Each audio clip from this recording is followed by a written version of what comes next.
What is a healthy city?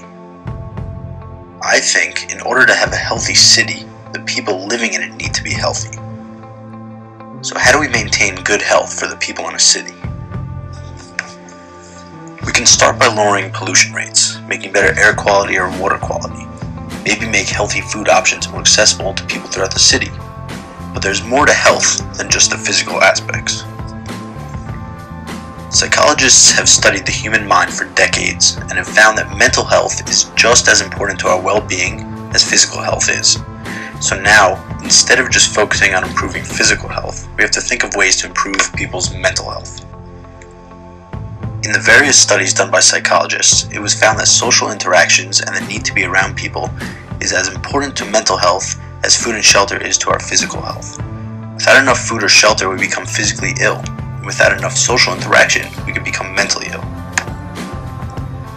So how do we improve a city in order to increase the number of social interactions? In other words, how do we draw more people together in a public space, causing them to interact with each other? I think this can be achieved through good design.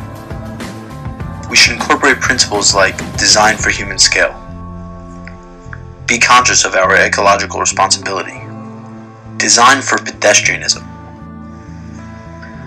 open spaces,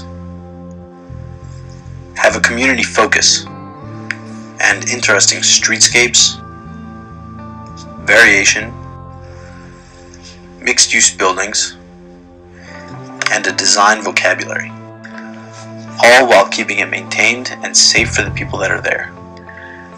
In order for a space to be successful, these principles should be implemented intelligently and creatively.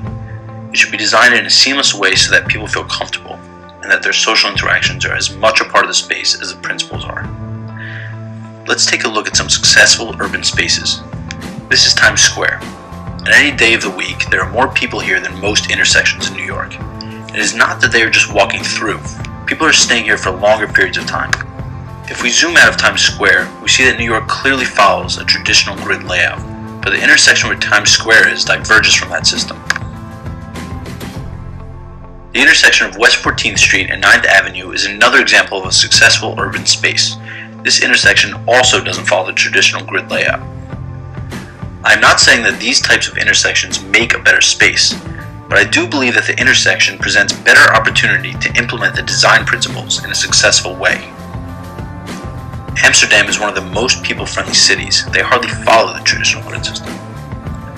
If these types of intersections present better opportunity for design, and therefore increasing social interaction, then maybe we should relook the grid system.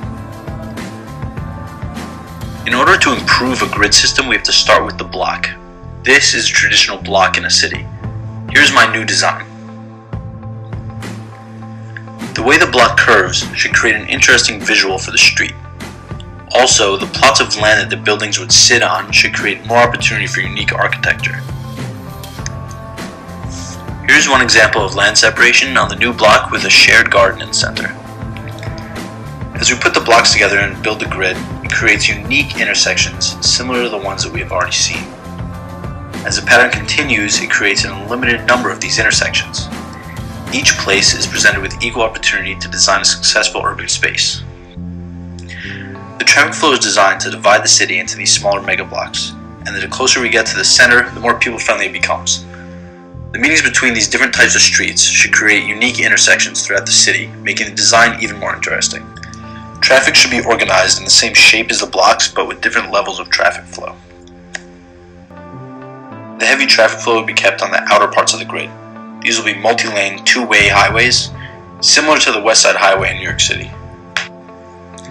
Dividing the city in four, these avenues will work like a traditional two-way avenue. They will have fewer lanes than a highway, but incorporate bus lanes and bike lanes.